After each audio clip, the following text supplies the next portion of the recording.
bah là, je veux engager en fait un visiteur non acheteur, hein, typiquement quelqu'un qui est en phase de découverte. Alors, Christophe, tu parlais tout à l'heure en fait de l'importance d'être du RGPD. Donc aujourd'hui, si on veut vraiment pouvoir exploiter ces données, les données des visiteurs, il faut pouvoir collecter de la first party ou même de la zero party data.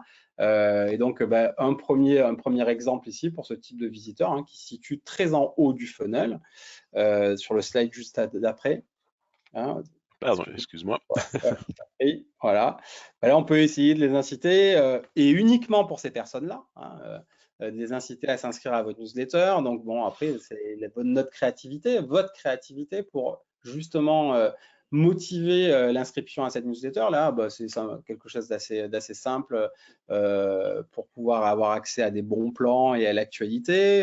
Un autre exemple sur le slide suivant. Sympa de nous noter voilà, qu'on peut avoir un plus 5% de taux d'inscription Ouais. en mettant ce petit tips quoi, en place.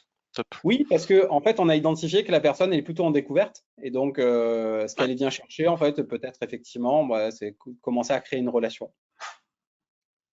Et puis pour l'afficher au bon moment, sur le bon format, hein, si je suis sur du mobile ou sur du desktop. Et c'est comme ça qu'on peut créer en fait justement un peu d'amélioration. Donc là, un autre exemple, hein, pour un joaillier par exemple, elle va donner accès en fait à des ventes privées. Donc ça, c'est une motivation très importante. Hein. Là, on est sur des produits relativement chers, donc ça m'intéresse de voir de voir les ventes privées. Mais pour pouvoir accéder à ces ventes privées, il faut que je puisse me créer un compte et me connecter. Et donc bah, voilà, encore une fois, je vais pouvoir me qualifier, je vais pouvoir générer des leads qui vont pouvoir être resculptés derrière grâce à vos programmes de marketing automation, par exemple.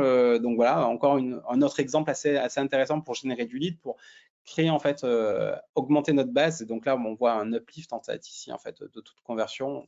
On peut appeler ça une micro-conversion d'environ 57%. C'est ce qu'on a pu constater chez certains clients.